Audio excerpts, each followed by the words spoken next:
Hey, what's up, guys? This is Ricky V, and you're listening to episode number 26 of the Elite Fitness podcast.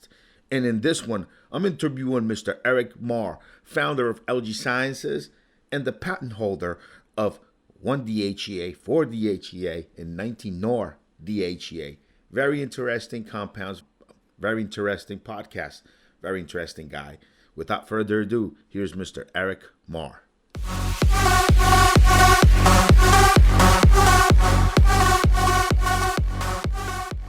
Are they? They're still as popular now as they were 10 years ago. You think more popular more so now that a lot of this stuff's been banned?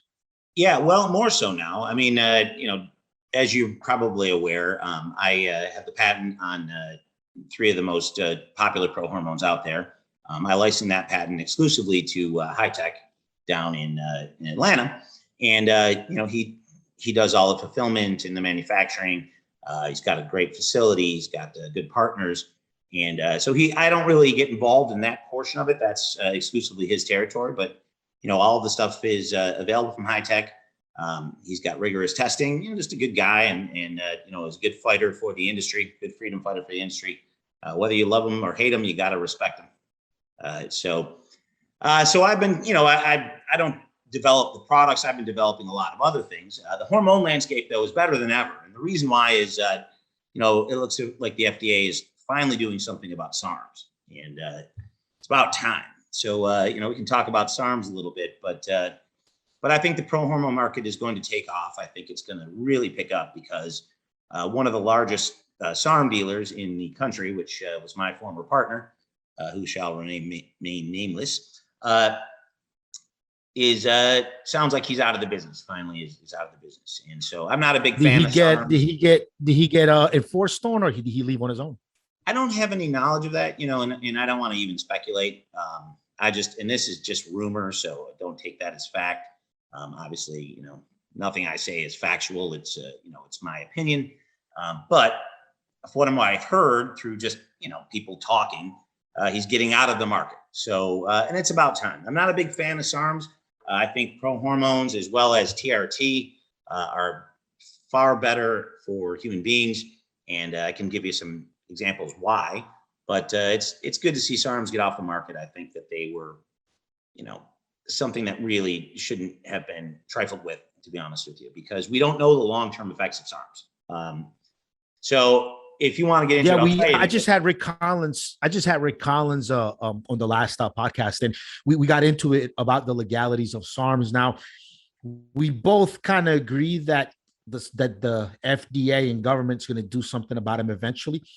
I got my tinfoil hat on, so I personally don't think they'll be scheduled, because when steroids became scheduled, the pharmaceutical companies had time to make their money on them with the patents. And funny enough, the steroids only became scheduled after the patents on those ran out, and pharmaceutical companies wanted to push other different compounds into place of what they were being prescribed for.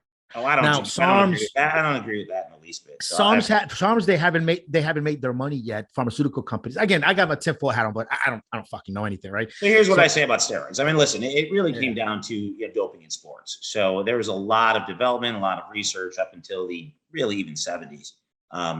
Just tons and tons of research. And then once it started being used, anabolic steroids started being used in doping with the Russians as well as other countries. Including our own, obviously, Ben Johnson. Johnson built Carl Lewis. Yeah, Carl Lewis in the Olympics, correct? Yeah. And so, Ben Johnson was the big one, right? I mean, that was the big one. Started using Winstrol when just blew it past everybody, and then they became public enemy number 1. Just like, and then if you recall, Lyle Alzado, do you remember him at all? Of course. Yeah, I got brain cancer from steroids. I remember him, of course. So they say, right? Brain cancer from steroids. Give me a freaking break. He got brain cancer because he had a predisposition for brain cancer, most likely, as well as, massive concussive damage from playing football. I mean, come on now. Yeah. Now, this steroids are healthy, good for you. They're putting people on TRT. They're releasing studies left and right. I'm hoping that they ultimately get decriminalized, just like other drugs. So, in Oregon, they are now. In Oregon, they're decriminalized in Oregon. Are steroids decriminalized as well? Yes. Yeah, Oh, Rick that's Collins. amazing. That's fantastic. Yeah. What great news. Cite my source, Rick Collins from the last podcast. Yeah, he said basically he doesn't think they intended to do that. He thinks that if they knew that's what the legislature would do, they would have probably found a way to cut steroids out of that. But yeah, they're guys in Oregon. That's great. So, I mean, if you look at the Lyle Zeta story, so I'm gonna go on. So I don't know if you know the story of MDMA, right? Molly, ecstasy is what it used to be called. Are you familiar with that story about the legality of ecstasy? Not the legalities of it. Obviously, I know about the compound, but not the legalities of it. Okay, so basically what happened in the 80s was a PhD, he wasn't a PhD, he was actually a candidate. And he did a study on MDMA. It had become popular. It was being used for therapeutic benefits. It was also being used for, partying, clearly. But he did this study on it, and he took baboons, I believe it was, and he gave them MDMA, and he did scans of their brain and looked at different type of cognitive tests. And what he found was it was destroying their brains. And so he went and hit the talk show circuit, and MDMA became public enemy number one, and it was killing kids and it was killing everyone. And he was on Donahue, if I'm dating myself a little bit. He was on Oprah. And so, he ran around telling them, and there were these warnings that, it's stuff's killing children, and like they always do. And so it became Schedule 1 with no therapeutic benefits, which is completely absurd because it's in stage 3 clinical trials right now for PTSD. Well, anyway, neither here nor there. What the guy did was go back and check his research and realize that he accidentally ordered methamphetamines. So he accidentally gave meth to the baboons and did print a retraction. But at that point, it was way too late. All the headlines and scared every mother in America that their kids were going to be, falling apart.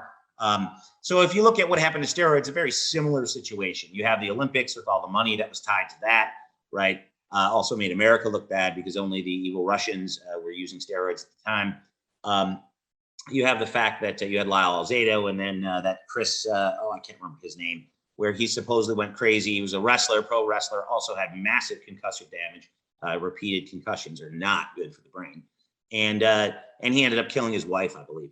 And so therefore, steroids became this, again, scare tactic, public enemy number one. But it's my contention and my belief that they're good for you. And that's my opinion. And I believe that they are good for you. And I think now for context, real quick, the way that ecstasy is used in therapy is you're supposed to take one dose, have a conversation with your psychologist, help maybe come to grips or get over some of the trauma. And maybe it's something you're supposed to do a couple of times with the therapist, and that's it. It's not really like a weekend party drug, basically. Well, no, right? I mean, obviously, it's a therapeutic, right? And that's like something you might take a couple of times in your lifetime to deal with some harm from the past, but it's not something that I don't know about that. I mean, they would therapeutically be used. They're going to develop the protocols for that when they, they're again, in stage 3 clinical trials, which means it's fairly close to getting, legalized. Do you think it would be something that people would have to dose the way Xanax is dosed, or would it be something that would only be used during therapy a couple of times in your lifetime? The way maybe DMT has been suggested to be used just a couple of times in your lifetime to come to grips with certain things in your life, and then you move on from it. Knowing what you know about chemistry and it, what would be your opinion that might be the clinical use of it if it ever did become approved? Well, okay, I've got to, with my legal background, I got to make a disclaimer. I'm not a medical professional. The statements I make are my opinion. This podcast obviously is for fun and entertainment purposes, not to be used as medical advice. So, just want to get that out there and make sure that that's being said. But, again, I'm coming on, and representative of Valhalla Vitality, which is the TRT company that I'm sponsored by, and as well as High Tech, although not officially through High Tech, but through Valhalla certainly for TRT. But anyway, just to get on with it,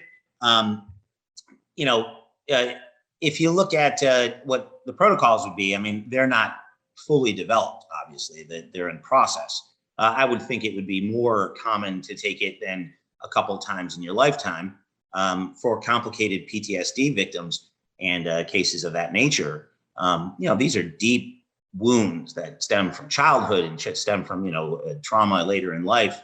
And, I think a clinician would develop a protocol that would, would certainly just judge the frequency and understand the frequency necessary. So I don't think it's a one size fits all, just like any sort of a therapeutic. It really depends on the person, the conditions, and how severe the trauma. So that's, that's what I would consider. And I think that this is going to be really amazing for human beings. I think it's going to be wonderful. I've got my own theories on mental health. They're running around diagnosing everyone as bipolar, which to me is absurd. I'm an OCD sufferer, just as you know, and OCD is a disability, but it has its benefits as well. But it took me a long time to find a good OCD medication that worked and provides relief for me. And so, this is not something that's so simple, and misdiagnosis is rampant in psychiatrics. So anyway. There's a really fascinating guy that does TED Talks, and I can't remember his name, but I can send it to you. And he talks about psychiatry as the only discipline that does not actually use equipment to diagnose. And he actually diagnoses with brain scans. And he's like, why are we not brain scanning our patients? They're just eyeballing everything. I mean, it's right. Right. So to get back to it, I mean, so testosterone and anything steroid related became public enemy number one. But these things, I believe, particularly, when used under the doctor's care and under doctor's supervision, which you should obviously, decriminalized or not, it's something that is beneficial. So just a couple of stats. So when I first started looking into this stuff, what I noticed was, a couple of things. The testosterone levels have been dropping since the 70s. And so when I looked in 2004, the average male had less than 50% of the sperm counts and testosterone that they had in the 50s. So kids in there, in 2000. I've heard this too. Yep. And so, and the 70s, all the way up until about the 70s is when they started dropping. So, I mean, 50%, right? So let's talk about what is normal, right? So, kid will go to a doctor and you say, well, you don't need to be on TRT. You're only 21 because you're in the normal range. Well, what exactly is normal? Normal for 1976, they should probably be on TRT. And so what is normal? Well, if you look at, they just did a meta study that looked at from 2008, no, it was 2006 to 2019. And there's also been an additional 25% drop since then in males in their 20s. So really disturbing stuff. So what is normal? Well, normal has been readjusted to account for all the endocrine disruptors and the chemicals in our food and our water and all the other things that we take, plastics, whatnot. So that's the first thing. What is normal? Well, normal, it should be what was originally intended in the 70s. And what I would do is, personally, I would go talk to my doctor and say, look, let's talk about what is normal. And I'd like to start looking good and feeling good. They're also finding all kinds of reversals of the standard belief system that anabolic steroids cause heart disease. They can, certainly, but they don't necessarily do that. In some studies, a lot of stuff can. A lot of stuff. Oh, absolutely. There's also a protective effect of anabolic steroids in certain populations. So for heart disease. So it's not, the public enemy or evil that it's been made out to be. And again, this sensationalism and this selling this fear, whether it's mushrooms or it's it's weed, right? We've been through it so many times. It's great to see this decriminalization occur, and I encourage all ages to go talk to their medical professional and explain to them perhaps normal isn't so normal anymore. So that's kind of my. I deal with a lot of clients that I help with their fitness, and they have two choices. One, they can go to their regular doctor and try to finagle and convince them to provide testosterone because their levels aren't maximal, or they go straight to a Trt clinic that specializes in this, and they usually have just a much easier time going through a Trt clinic where the doctors that they use are already well versed in hormone replacement therapy. Yes. It's tends to be a much better option for everybody than trying to convince your regular doctor to prescribe it for you, which not many guys have any luck with. And the ones that do, that doctor is always looking for an excuse to pull them off. Whatever, your liver values or your testosterone levels, whatever reason they'll pull them off. It's usually better just to go to a straight Trt clinic. And yes, there's a good abundance of them now, that more than ever now. Yep. And Yep. because As you know that, obviously I'm sponsored by, I'm going to plug them again, ValhallaVitality.com. They are a excellent organization. And I think you're going to hear more from them. But yes, absolutely. There's wonderful TRT clinics. To transition, let's talk about pro hormones though, because my favorite folks over at High Tech. Getting back to pro hormones. So you have the patent for DHEA, 4-DHEA, 19-nor DHEA. Is that it, or is there more than that I don't know about? That's the patents that I have. So those are the three primaries. There are some others out there, but those are the three primaries.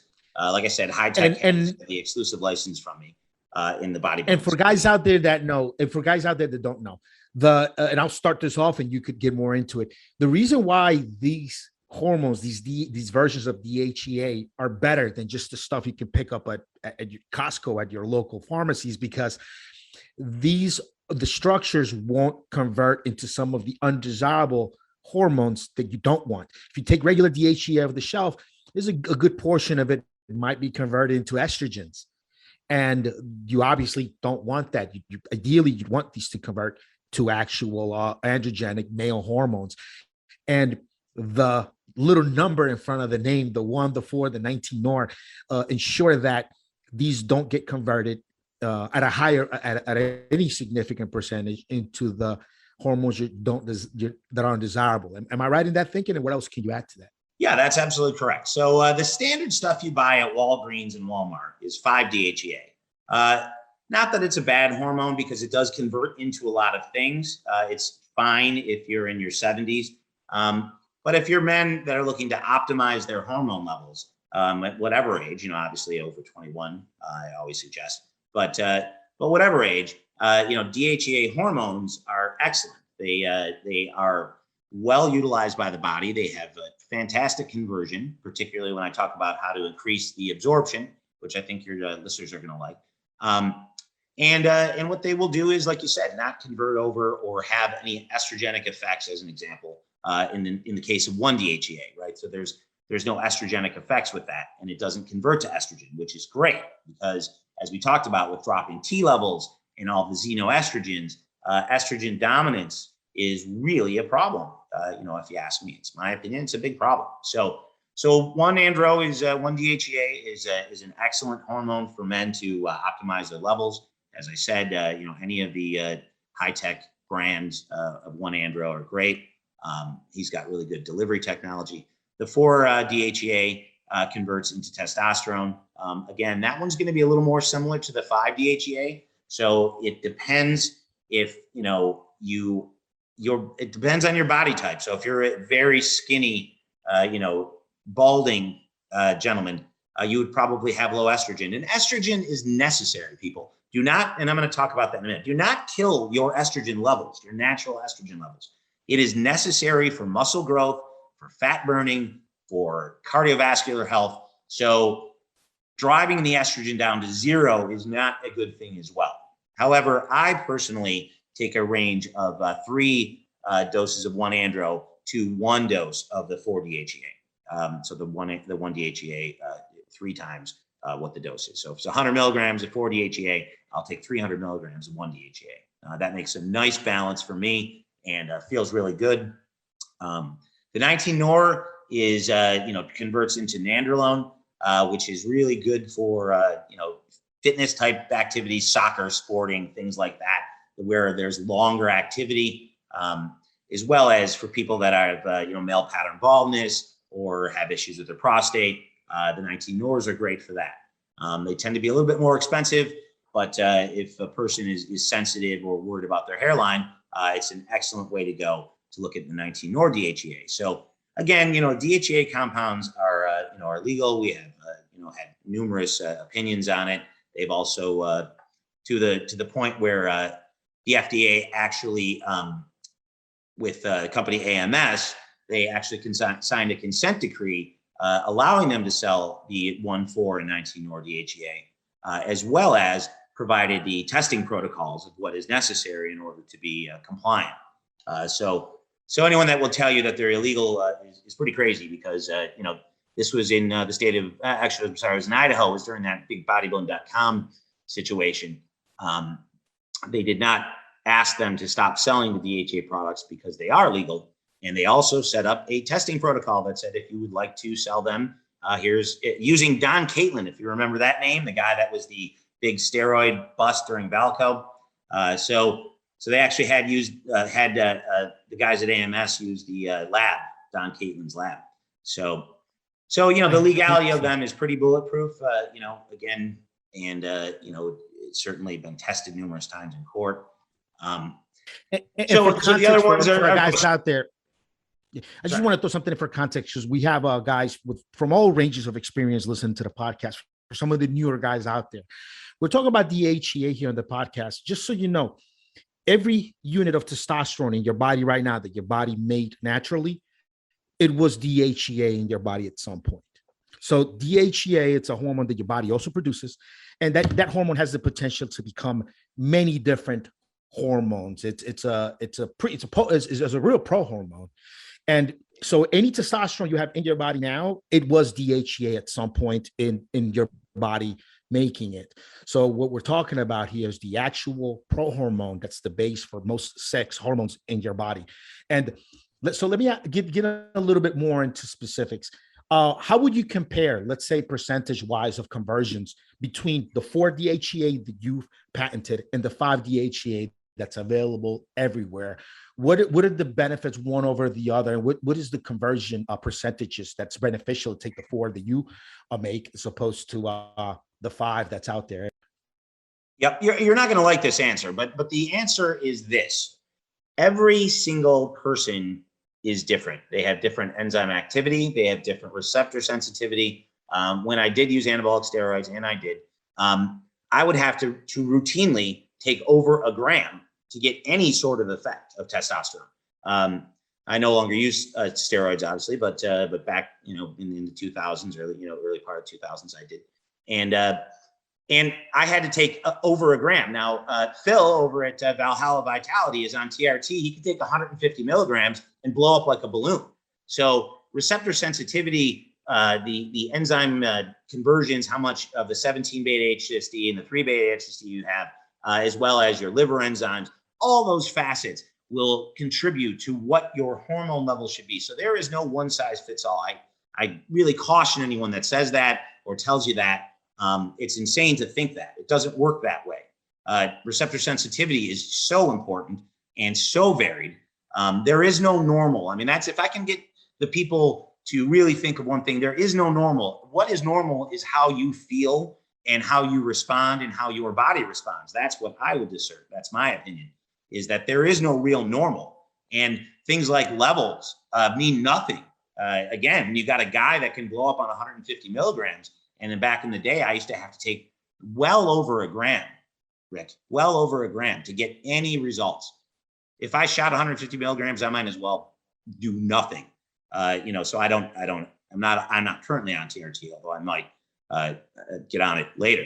But my point is, there is no normal. So what's the conversion? Well, they've done some stupid experiments. They gave them some pro hormones and took a blood draw, and they found 15% conversion. Total bullshit, by the way. Blood enzymes don't mean anything. Tissue-related enzymes are uber important. There are multiple androgen receptors. No one wants to believe that, but it's absolutely true. How do we know that? Types, yep. Yeah, the common belief is that there aren't androgen receptor subtypes, but there absolutely are. DHT is active in the prostate and the hairline, but it's not active in the muscle cells unless you take enough of it to overcome the androgen receptor sensitivity as well as the enzyme back conversion. So it's not something that's a one size fits all. So that question is ludicrous, to be honest with you. It really comes down to, how does the person feel? How do they respond? Are they getting the results that they want? And how are they feeling? And that's something that, should be discussed with your doctor. But DHEA Pro Hormones, so the 1-andro will not convert into any estrogenic hormones whatsoever. The 4-DHEA will convert into testosterone as well as other estrogens in downstream conversion.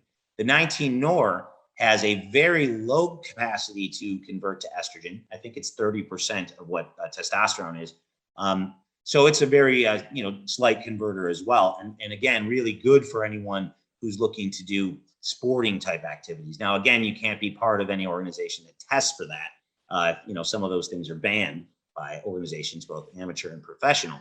So I would caution anyone that's part of an athletic body to obviously not use them. But if you're just a guy that's playing club soccer and you want to, and you're in your 30s and you want to feel better, or even in your 20s, or you want to try to get in better shape, I mean, I think DHEA Pro Hormones are fantastic. Even the 5-DHEA that is sold at Walmart, taken with a good natural anti-estrogen, steroidal anti-estrogen, which we'll talk about in a second, is extraordinarily beneficial. It's extraordinarily beneficial. And, now, the 19-nor DHEA would have to convert to nandrolone first before it had a more downstream conversion to estrogen, right? It couldn't jump from 19-nor over to an estrogen. Am I wrong in my chemistry here? You are correct in that. Well, it does convert directly to estrogen, but very, very slowly. 19-nor is actually thrown off by high stress and high activity levels. So they've done studies where they've taken athletes, one particular one that I recall was soccer players, and they wanted to see if due to strenuous exercise, could they test positive for doping? And sure enough, they certainly did. So this group of soccer players tested positive for nandrolone just through a very, very hard, long cardiovascular type workout. And so the body doesn't do things for no reason. So incomplete aromatization, so converting from an androgen to an estrogen, that's aromatization, causes nandrolone and 19-nors to be thrown off. And that's in response to the need for a more anabolic, but not hyper-aggressive environment. Does that make sense? Yeah, well, nandrolone is not a fully synthetic hormone. Your body makes nandrolone. I think it's mostly detectable in pregnant women. So, nandrolone does have nandrolone does have a very small downstream conversion to estrogen, but correct. It's definitely not. And one of the things out there you mentioned about hair loss and prostate, 19-nor will convert to nandrolone, which will then convert to a 19-nor DHT, which is not as androgenic as the DHT your body makes naturally from testosterone. Yeah, DHN it's called. Yeah, dihydronandrolone. Yes. And if anything, it could actually protect your scalp and your prostate from the damaging effects of regular DHT. So that's one of the reasons why stacking testosterone with nandrolone has been bread and butter since the 70s. Yep. One of the things you have to worry about with nandrolone, so I'll caution anyone, because the nandrolone is available by prescription in some compounding pharmacies. Nandrolone has been shown to be more damaging on the cardiovascular system than testosterone or anything else. So what I do when I take nandrolone compounds in particular, particularly when I was using anabolic steroids, as I talked about, and I'm open about that, but I take grapeseed extract. They did a study with grapeseed extract. I believe it was, I think they dosed it at 300 milligrams, and it was only twice a week. Don't quote me on that, but I can find the study and send it to you. But what they found is, and they gave it with boldenone, and they found a complete amelioration. So no side effects, no cardiovascular side effects from boldenone when it was taken with grapeseed extract. So I have been preaching heart health for a very, very long time for steroid users, both illegal as well as TRT. Things like coenzyme Q10, particularly grapeseed extract, are fantastic ways of keeping the cardiovascular system healthy and intact. So nothing wrong with spending a few bucks. Isn't that where we get resveratrol from grape seeds? Resveratrol? Yeah, but resveratrol is totally different. So grapeseed extract, has proanthocyanins and different compound. Grapeseed extract just is a protector of the cardiovascular system, and a great one. And it's cheap, and everyone and their brother should be using grapeseed extract. So I did a podcast. I can try to dig it up, and if you want to pull some out of it, all about heart health, what steroid users should be taking, what I take, I take coenzyme Q10, the ubiquinol form. I will take obviously fish oil, really good for us. I take grapeseed extract. I take it every day, and I have excellent cardiovascular health, and have no problems with my heart at all. In fact, my last checkup, I came back with an amazing bill of health. It had been a couple of years, but I'm good. So my point is that protect the heart, do those basic things, and enjoy the benefits of taking DHEA pro hormones. So if we can switch topics, let's talk about SARMs for a minute and the danger of chemical compounds and synthetic compounds. So I'm going to tell you a story about a gentleman that I worked with who I've got a couple interesting stories about, one about nandrolone, I'll tell you in a minute, but nandrolone in females, but a gentleman I worked with who felt that he was getting some gyno and decided to high dose Arimidex, right? And, Rick, what you realize is that Arimidex is supposed to prevent gyno, right? But the problem with that, it's not a treatment. Yeah, it's not a treatment. It's a prevention for sure. Prevention. Yep. Well, it can be a treatment as well. I mean, it should be a treatment. But my point is, what had happened is that so much Arimidex had built up in his liver that I believe he had a hyper response in a variant to aromatase that was created. And so what's going to happen is the body is going to respond. You need estrogen. It's an imperative. We don't need the xenoestrogens. We don't need as much of it, but you can't just drop your estrogen down to zero. And so in using this Arimidex, he was developing massive gyno symptoms. And that's because high doses of synthetic chemicals like SARMs or like Arimidex, they are deposited in tissues that they're not supposed to be deposited in. And the great thing about using natural hormones, I believe, like TRT or using DHEAs, is that the body knows intrinsically what to do with them, where to put them and where not to put them. Taking a synthetic chemical like a SARM, which was only intended to be dosed at 1 to 3 milligrams, and people taking 100 milligrams, I've heard, crazy amounts and stacking them up. But we don't know, and nor do the people who develop these SARMs know where these are going to end up and what processes they're going to disrupt. And that's why I'm not a fan of SARMs, and I'm glad they're coming off the market. I hope the FDA does something about them finally. They really need to. These are not to be taken. They're not approved drugs. They are illegal. They aren't scheduled, but they are illegal. And I'm not a big fan of SARMs. I'm glad they're coming off the market. I think maybe in time, but it is way too early to tell. And I'd hate to see some 20-year-old kid dose himself with SARMs and do a lot of endocrine damage. So, we don't know what it's going to do.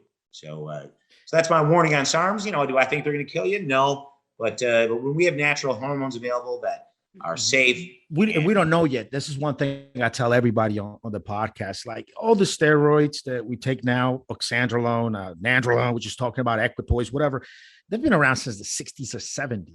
Yep.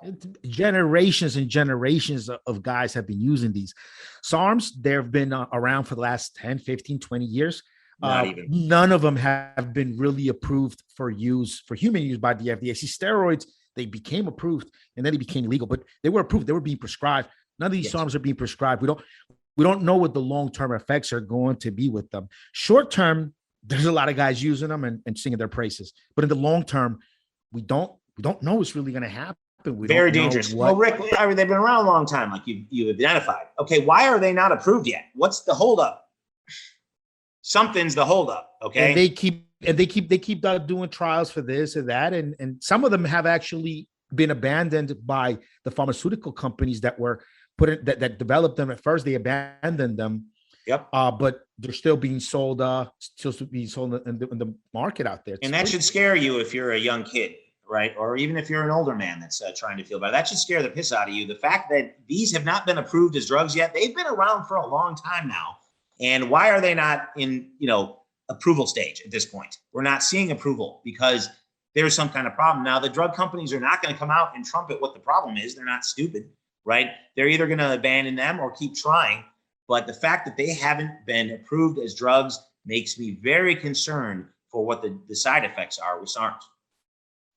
Yeah, in the long term, for sure. Because the reason they're still popular is when it comes to performance enhancement or when it comes to, even healing, SARMs have really trumped steroids in that regard. I mean, there's no steroid that we know that'll give you the endurance that guys are getting off of stuff like cardarine, like GW. There's no steroid that's going to make your bones or joints heal the way guys have been reported with Osterin. So it definitely in the short term, guys are seeing additional benefits to the muscle growth, and they're not feeling side effects. I think a lot of guys, like even guys who took pro hormones in the 2000s, they maybe get a little gyno, or well, they took those were not pro hormone. hormones; those are straight up steroids, right? So True. People were selling And straight up hardcore steroids, right? And true. And those had some kind of immediate side effects, which people could peg right away and that no. And what's a little bit, scary and interesting at the same time about SARMs is in the short term, they seem to be much well tolerated by population in the short term than the androgens have. But yeah, I mean, they haven't been around long enough for us to really know what's happening. And there's a good chance majority of them are never going to see the light of day in a pharmacy, and they'll remain underground compounds. Well, and that's not true. That's just untrue. I mean, if you look at legitimate pro hormones like one andro, one DHEA, right? Legitimate pro hormones, I'll stack up against SARMs. Now, here's the problem with pro hormones. They have not been absorbable, okay? They're very difficult to absorb. They are rapidly cleared. SARMs are drugs, right? So they're meant to resist metabolic clearance. But I just filed another patent on a new delivery system that I believe is going to have about a 4,000% increase in the absorption of hormones, as well as plant extracts and all kinds of things. But one simple thing your readers can, or your listeners can do, that I came across when I was doing my research and building this patent that I'm putting in for the delivery method, is they can actually just take their biologicals, right, their pro hormones as well as their herbs, with distilled water. Distilled water in conjunction with these compounds will yield a 250 to 400% increase in absorption. Interesting. And I'll explain to you why. If you remember a concept called osmolality from high school, where remember they showed the salt on one side, all the dots, and then the empty on the other, and the membrane in the middle. And then what happened is that over time it passed through the membrane and tried to equalize, if you recall. Remember that? Well, some guys try to do that in class, putting their heads on the book. Yeah, well, maybe that, but anyway, what happens is that it seems that in drinking distilled water, it changes the osmolality of the intestine. And what that will do is actually just suck the water as well as the nutrients dissolving in it right in past the intestine and sort of just force it on through. So we've tried it. It's amazing. This new technology we have is unbelievable. It's called SEDS. It's really cool. You take this clear liquid and you drop it in some distilled water, and it poofs into a cloud. And it's a self-emulsifying drug delivery system. And it's really fascinating stuff. And does it matter if you take it with meals or in between, or an empty stomach? Does that make a difference or not? No, it doesn't make a difference. But I prefer to take things on an empty stomach when you're taking with the distilled water. That's my preference. You can top it off with a little juice. That's the best way to do it. So take your SEDS Pro Hormone. Right now, no one's making SEDS. High-tech makes liposomal pills, but SEDS is a liquid. The SEDS that we have developed is a liquid. It's and perhaps he'll license it out. Liposomal delivery creates a coating around the hormones to protect them through digestion. Is that right? And then it helps them. The liposomal helps them get through the digestive tract. Am I correct in that, or is that wrong? Yeah, that's correct. I mean, so it's not digestion. It's two different two different enzymes, glucuronidase as well as sulfotransferase, and no, that's not. Anyway, neither here nor there. But so it's sulfated and glucuronidated, right? So that's why things like berberine and curcumin don't absorb, because you have all these hormones that basically make a insoluble to be water soluble, so it can be excreted. Same thing happens to the pro hormones. So it's important to bypass that. And liposomes that high-tech makes is one way to do that. What that does is it takes and really surrounds the hormone or whatever the intended constituent is, with a series of water as well as oil-based spheres, if you will. So it's sphere as the water and the oil with the whatever the constituent is in the middle. It's a very good way to deliver things. I personally like SEDS better, but liposomes, that is a debate that Jared from High Tech and I can have. He thinks liposomes are great, and they are great. I think SEDS, which is actually, he brought that to my attention. I think SEDS is amazing. And Phil and I over at Vitality Valhalla are developing the SEDS technology. So you're going to see a lot of cool stuff come out of him. One is berberine. I mean, I don't know if you know the benefits of berberine, but berberine's amazing stuff. I mean, it's every bit as good as metformin without the liver toxicity. The problem with it is it's got a 0.3% absorption, which means if you take a 300 milligram capsule, you get 1 milligram. So with SEDS, we're seeing considerably much better levels than that. And it's just unbelievable. So especially with the distilled water. But the simple thing they can do right now with their pro hormones, take their pro hormones, their 1-DHEA and their 4-DHEA from High Tech and the High Tech partners. So most of them make liposome. But take that with distilled water, about 8 to 12 glasses of distilled water, top it off. Can you mix the liposome with distilled water? Yeah, the pills. The liposomes are pills. Okay, so Jared is taking. And it's no problem taking both of them. That one doesn't get in the way of the other. No, you absolutely want to take it with the distilled water. I mean, it's amazing. They found out, when I was doing the SEDS research, I found the 400% increase. But with norepinephrine, they found a 250% increase using distilled water. So really easy way, 80 cents at Walmart for you guys to get 250% better absorption. And I know that you guys sell products. And so I would highly recommend that, you tell your customers to take distilled water with your products and enjoy the benefits. Cheap. Very interesting. Hey, I want to learn a little bit more about the pro hormones that you've licensed and that, High Tech and all this. Now, 1-DHEA, let's start with that. That won't convert to any female hormones, to any androgens. It has a path to convert into androgens. Can you give me a feeling or an end? Because I know these are kind of metabolites that aren't very well known, aren't all that popular. Give me a feeling of what can you compare it to in the stuff that we could understand? Is it okay, like a Winstrol? Is it like a Primo ball? Primo. It's comparable to Primo. That's really the most similar. So Primo, as well as 1-Andro, the one in Primobolan, as well as the one in 1-DHEA, means that it's got a 1 double bond in the first ring. And what that means is it's not going to convert to estrogen, so aromatase can't get to it. Tends to be far more lean anabolic. I don't know if you know, but Arnold Schwarzenegger's favorite steroid was Primobolan. He absolutely said that. I heard. And Primo is amazing. As a matter of fact, what I'm on the hunt for is a compounding pharmacy to make an injectable 1-DHEA for me to try out and perhaps bring it out as a prescription one day for compounding pharmacies to provide, along with the TRT, because it's an amazing ingredient.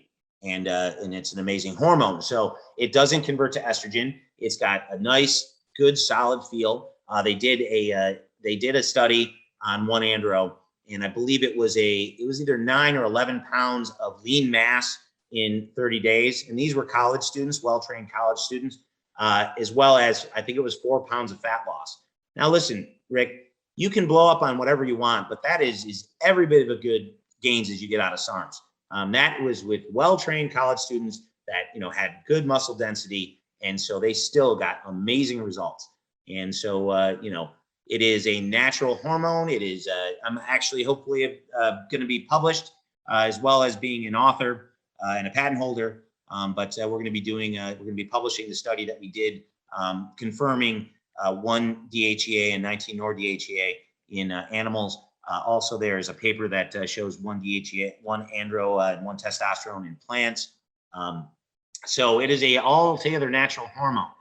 Natural hormones are very interesting in plants as well, which is what I've been doing a lot of my research on, actually. Interesting little tidbit. So the pine tree is one of the fastest growing, strongest, most efficient plants. It has the highest level of human hormones of any plant out there. So plants also can utilize human hormones. And so these DHEAs are very, very good for men that are trying to optimize their wellness and their health and feel better and get lean. And it's sad because conventional wisdom is that, oh, geez, you're going to turn into some kind of crazy person. That is a complete myth. So glad Oregon has jumped on board knowingly or unknowingly, and it's great. So why would we not want our males to feel strong and confident and feel good about themselves and be lean? Obesity is at the highest rate it's ever been. I believe it's 70% of Americans are considered obese. It's crazy. Yeah, it's insane. So it's insane. I know that. Why are we? I travel out of the country. It's very rare to see obese people waddling back and forth at shopping centers outside of the U.S. Yeah. To be honest with you, I mean, I go to South America, go to different places, and you just don't see. Every few steps, you just don't see somebody crazy overweight, on little scooters or wobbling around. It's very rare. But here in the U.S., it's actually very, very common. Yeah. And, that's, well, you want to hear an interesting tidbit. So the Chinese are having an absolute train wreck of a disaster with type 2 diabetes. Unknown, but I came across that study. They have a 25% type 2 diabetes rate in China. They are dropping like flies over there. Oh, wow. And it's a huge problem because, well, I am a German built for survival, so I carry a certain amount of chubbiness. There's nothing I can do. Well, I mean, I'm working on a new ingredient that should eliminate that completely, just because it is what it is. But if there's a famine, I'll be the last man standing because my body goes into hyperconservation, which is fine. It is what it is. I've accepted it, tried everything. I even tried DMP one time for a week. Don't repeat that, but gave me eye floaters, instantly scared the crap out of me and never tried it again. But even with DMP, I didn't lose significant weight. My point is, the Chinese are having a massive problem with type 2 diabetes, 25%. That is huge. And the problem with it is they aren't equipped to store fat. So they just die. They're just dropping. That's my belief. And so I believe that, honestly, everyone thinks that COVID was a biological weapon, but I believe that maybe they were just researching how to handle the type 2 diabetes problem. I like to think that people are good.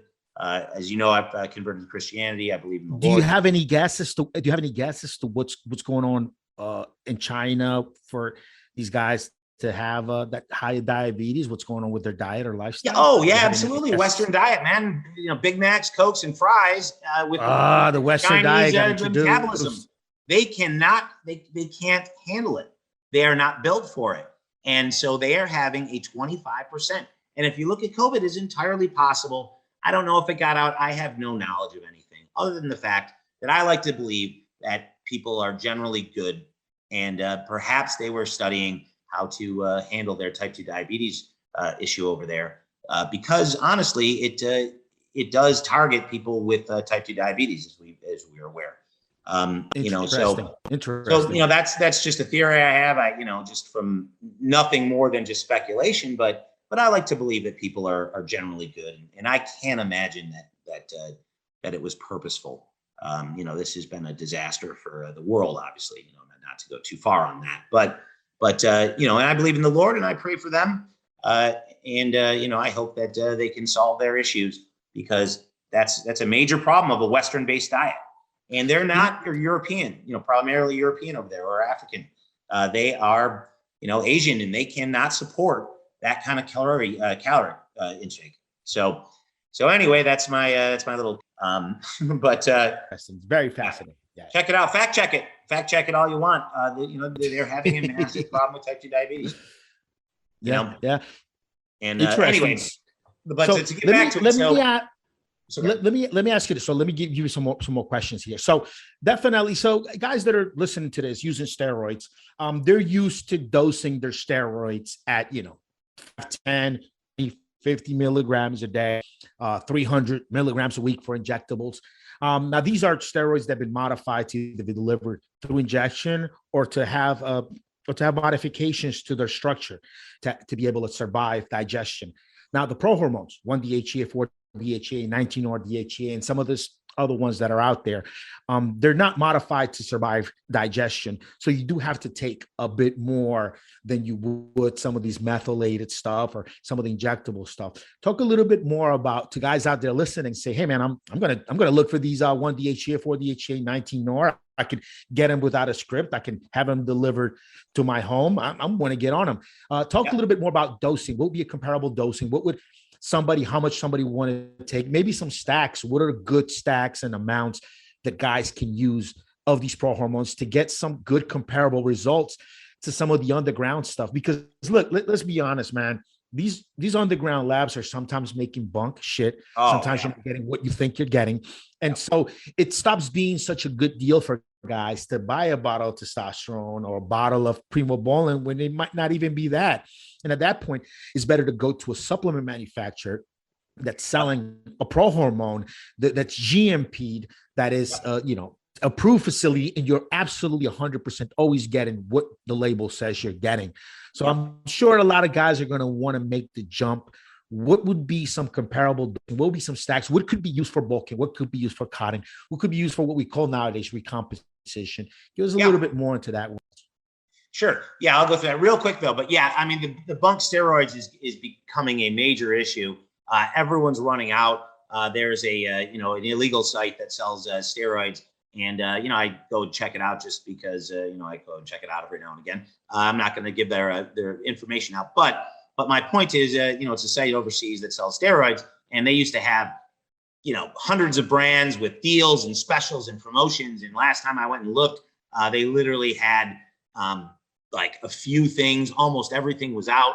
So the chances that a person's getting a very expensive, custom anabolic like primobolan are going to be pretty slim, if not zero. And things like equipoise, I can only imagine that these guys are just going to be cutting corners, throwing whatever they want in there. There's no quality control. I mean, it is what it is, but I would be much more cautious. So to get back to what I stack with, again, so a really good bulking stack for me is one andro at about 300 to 400 milligrams a day. I use SEDS because I have such a high rate of clearance. I mean, again, I am a genetic and metabolic freak, unfortunately. And so, I mean, I'll tell you a funny story real quick. So a good friend of mine down here, we go out to the shop, talked about, what happens to people and how different they are. So this gentleman works on race cars and grinds aluminum all day and every day. And has been doing it for 30 years. And I'm like, did you ever get aluminum flu, which is caused by aluminum poisoning? Nope, no problems. Ever have any issues with that? Nope, no problems. I mean, the guy just can breathe aluminum dust, which is unbelievably toxic, right? No mask, no nothing, just a good old boy that fixes cars. And he's able to handle that and has, limited to no health issues from what I can tell. And then there'd be someone else, your girlfriend goes over there and she's dropping dead, right? So do not think that it's a one size fits all. So I take of SEDS, I take 300 milligrams of 1 DHEA, 100 milligrams of 4 DHEA. You could do the same with the liposomes, take them with the distilled water. That is a great bulking cycle. You need estrogen. So do not think if you don't have estrogen beta receptor activity, you don't have muscle growth, not to the same level. So it's important to have, if you want to look at a SERM, look at something that blocks estrogen receptor alpha exclusively. We need ER beta. It's extraordinarily important for fat loss as well as muscle growth. Tamoxifen would be one of those that blocks just the alpha receptor. Would that be correct? Yes, that's correct. I have to double check, but I believe so. Yeah, I believe it's just the alpha. Yep. And it's a partial agonist for beta, if I recall. It's been a while since I looked at it. So it's good. It's a partial agonist. I'm a big fan of tamoxifen. If I obviously get a prescription, I know everyone uses the underground labs. It is what it is. But the research chemicals and all that stuff. But yeah, so that's a really good cycle. I would take a natural anti-estrogen or estrogen blocker. DIM is really good as an estrogen blocker. Chrysin can be good if taken at a decent dose with the distilled water. Unbelievable when the SEDS technology comes out. It's going to be really amazing. We're going to see a lot of these compounds brought to light that actually previously were just bunk, right? Didn't work. Ursolic acid looks so amazing on paper. It looks amazing. It doesn't absorb. So guess what? I bought a boatload of it, took a boatload of it, nothing happened because it just doesn't absorb. But with SADS, I'm hoping to change all that. And so I'm waiting. But no, ursolic acid was actually brought out by Pat Arnold. Great idea. Even tried complexing with cyclodextrin. Just never worked because it's just not good enough. But with SADS, I think we're going to see a really, really, a good way. I'm going to license that technology out for people to bring out these compounds that had all this promise, but never really produced. And so, that's something that I think is going to be great for everybody. So anyway, but my point is that's a great stack. So for people that are looking for lean mass and that would be for bulking. Not worried about that would be for bulking. Yeah, that would be for bulking. Yep. And so for a good lean mass stack that, would help people to increase strength, that they're not worried about, they don't have any anger control issues. I would take the 1-DHEA, and then you can take epiandrosterone. That is not one of my patents. I don't license that out. I have nothing to do with it. I just happen to think it's an excellent hormone that can be utilized. It's got to be taken at a pretty high dose because DHT is not active due to the enzymes unless you eclipse a certain level. So what I would do is I would personally take 200 milligrams of 1-DHEA, and then I would take 400 milligrams of epiandro. Luckily, it's relatively cheap. And again, I would take that with distilled water. That's what I would do for a good kind of cutting strength stack, good body recomp. If someone's worried about hair loss, 1-DHEA along with 19-Nor-DHEA in a similar, 3-to-1. So three doses, so 300 milligrams as an example is what I would take of 1-DHEA with 100 milligrams of 19-Nor. That's going to be a nice bulking agent without having the hair loss or prostate issues if you have any of those. And it's going to be a nice, clean, help your joints out, feels great. So those are all really good. Other hormones that are out there, I brought out 5-alpha-OHP. So I brought all the hydroxyprogestins. Try to get patents on those. It was a little too difficult when it cost an inordinate amount of money. They're also really good. They take much more time. They're slower conversion, but they're good hormones to help supplement the diet. There's a few people selling those.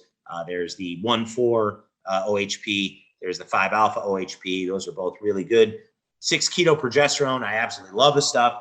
You got to dose it pretty high, but when combined with other androgens, it's really great. I got a lot of ridicule for that one when I brought it out. Oh, that shit's bullshit and it sucks. It's actually very similar anabolic to ectosterone and uses what I believe is a similar pathway and works really well. So not good by itself. Again, some of these things though, Rick, you have to understand each body is different. They're going to process every hormone different. So you may have to try something, see if it works for you, see if you like it, see how you feel, see if you're getting results. 6-keto-progesterone doesn't work for everyone. The people that works for, it is a monster anabolic, but it's not going to work for everybody. 1-DHEA. When I sold methyl 1 test, I had some guy call me and say, I have taken 30 milligrams of methyl 1 test and I have not felt anything, sir. Is your product bullshit? And I was like, you gotta be kidding me. Methyl 1 test. That's a lot of methyl 1 test. That is it's a beast. I mean, it's probably the strongest next to Superdrol, the strongest, Superdrol, Anadrol, and methyl 1 test are the strongest anabolics out there, if you ask me. Yeah, I just did a podcast about it. Methyl 1 test, methyltrenbolone. Yeah. Some of the strongest. You only need tiny amounts of that stuff. That's incredible. Yep. Man. And methyl 1 test is so anabolic that people, if you take it, you get tired because you cannot consume enough food without taking some good insulin mimetics to keep your muscles fed. You will get tired as can be on methyl 1 test because it is so damn anabolic. This shit's awesome. I loved it. It's a sad. Yeah, some of my best cycles when I made the most growth, I felt tired and lethargic, and I knew it was just my muscles growing, sucking up all that energy. It's incredible. Yeah, you got to take great. Yeah, methyl 1 test. It was amazing. I know they sell it on the black market now, I think, but neither here nor there. Great stuff. That I absolutely loved it. Felt fantastic, but I had to eat like a horse. But so everyone's going to be different. But so here you got a guy that couldn't even respond to methyl 1 test. Now, you tell me that everyone's not a little bit different, right? Some people a lot different. So that's Yeah, for sure. they're going to have to try it. They're going to have to see what works for them. But the main thing is I'm glad I could help them with absorption, because the taking piperin is great to take with your pro hormones. Also take the the distilled water, as I said. Even with Jared's liposomal stuff, I highly suggest you take those two ingredients and really help to supercharge how much you absorb. Can you just take the Can you take the capsule and wash it back with distilled water, or do you have to? Absolutely. So three things I would take. Every single person should be taking with their pro hormones. If they want maximum effect and maximum absorption, they should be taking distilled water. So yes, you can just take your pill. My SEDS product will be, if I do license it to a pro hormone person, I might not, but neither here nor there, because Jared has got exclusivity on the pro hormones for bodybuilding, and I don't wish to compete with him. Obviously, that's his business. That's Jared at High Tech. If you don't know what I'm talking about, but neither here nor there. That's Jared's exclusive. He makes excellent products. But one of the best products he makes is his 1-testosterone product, because it's got the second key ingredient, which is 6,7-DHB. So 6,7-dihydroxybergamotin. That is the stuff in grapefruit juice. And that absolutely works fantastically to supercharge your pro hormones. And then the final thing would be piperin. So you should be able to buy those on Amazon or anywhere else. Take those with your pro hormones. You're going to spend some money on the pro hormone, with juice being expensive. I mean, it is what it is, right? But take the piperin, the DHB, and the distilled water, and take those with your pro hormones and supercharge your results. You'll have much better results, be a lot happier, and it won't cost you so much. So hopefully back in the day we used to take our guys that knew, we used to take our Dianabol with grapefruit juice. Dianabol has one of the shortest active lives out of the orals. Yep. And that grapefruit juice just extended the life, because it inhibits the way your liver breaks it down. Correct. And it's fantastic stuff. And so that's going to be part of my SEDS formula as well, with all the plant extracts. But neither here nor there. That's going to be in the delivery system, just because it's so useful. But yeah, so those are great things. So those are good stacks. 11 keto is still out there. It's quasi legal, I suppose. I don't know. It's not really legal, but it is what it is. 11 keto progesterone, DHEA? No, I'm sorry. 11 keto androstenedione. Androstenedione. Okay. Yeah. So I'm not as versed in the chemical names as you are. I get a little confused. So that's going to inhibit cortisol. So it's an 11-beta-HSD inhibitor, if I recall, or 11-hydroxylase. It might be 11-hydroxylase, but neither here nor there. For those of us, those biochemists, they could probably. How do you like 7 keto DHEA? What do you think about it? It's out there in the market. It's popular. I think it's semi-useful. I don't think it's particularly great. I don't think anyone's losing weight on 7 keto. I think if you've got really low body fat levels, it may help, but it hasn't done squat. Let's be honest, man. I don't know anything. I've taken pounds of the stuff. I obviously was able to get every hormone known to man. It didn't do anything. Now, the hormone I have coming out is going to be unbelievable for fat loss.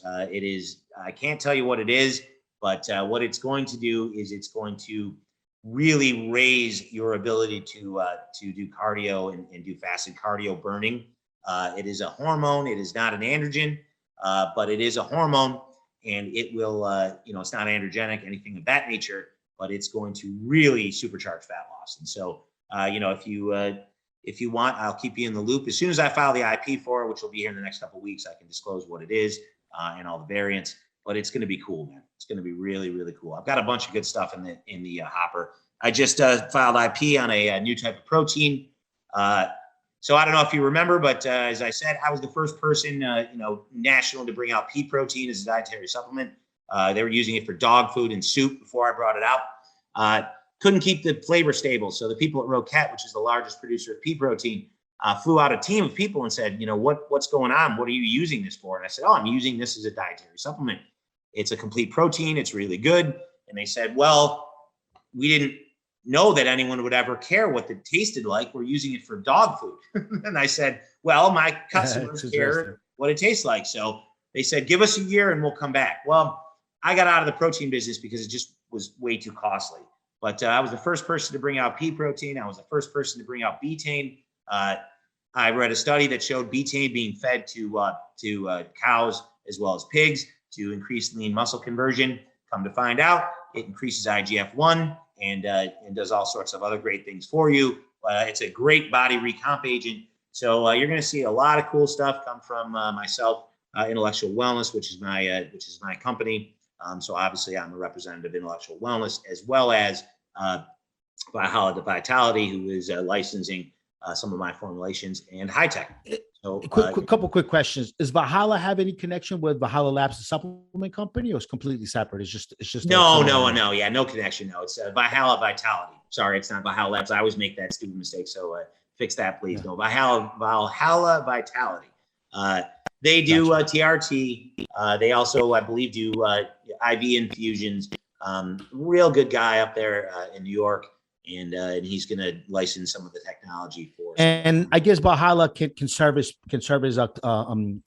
patients all over the country, correct? Not just New York. Yes, indeed. Yep, all over the country can prescribe TRT, and they've got an unbelievably great medical staff. They've got a psychiatrist on staff because they do ketamine treatments. They've got medical doctor on staff. They've got nurse practitioners. Really great, top-notch firm and good people. And I think you're going to see a lot from them. Like I said, I'm going to license a lot of my plant-based technologies to them, as well as perhaps some of the hormone for some of the DHEAs for anti-aging. I'm out of the bodybuilding game. That's Jared down at High Tech. So if you want to utilize hormones for bodybuilding, feel free to buy from High Tech. They are an amazing company, great guy, and a freedom fighter. Love him or hate him, like I said, Jared is a freedom fighter and someone that we all need to keep things legal. He did a lot for the industry, and I really have a lot of respect for him. He's a good man. So, so the TRT clinics, I've seen a surge in TRT clinics over the last few years. And I did some research on it because I was very, very interested. And it seems that there is a good network of doctors around the country that do telemed.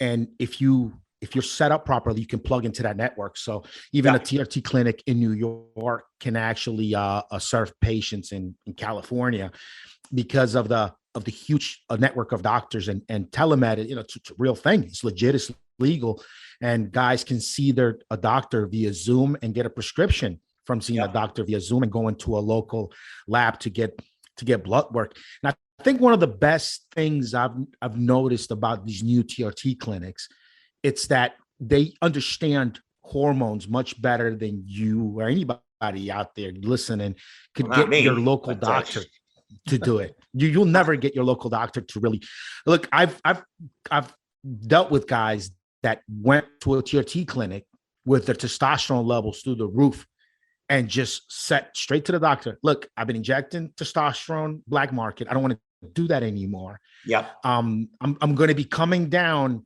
and I don't want to get depressed. I don't want to get feel like shit. Can you prescribe me testosterone to keep me up so that as my levels drop from the illegal black market stuff I've been taking, I won't crash. And these TRT clinics will work with a bodybuilder. Will work with you. Will help you get a soft landing. And you never have to really provide a low test level. As long as within reasonable time you're down to a reasonable normal testosterone range, you'll never have to provide a low testosterone test, as long as you level with them and you explain to them what your situation is. And I think that's great for bodybuilders, something that didn't exist before. Now, if you have muscle pains, some guys are as we get older, we get bone pain and really nasty muscle pains from working out. That is a legitimate reason to get a prescription for oxandrolone. If you are having bone pain, or nandrolone. Nandrolone is fantastic. Or nandrolone. Yeah. That guy is great. If you have those symptoms, you can actually legitimately get a script for Anavar. And I think that's been a great thing for all my listeners that I've seen, that you can get legitimate American compounded pharmacy steroids that are not coming from some fucking country. You don't know who's making them or where. Yeah, right.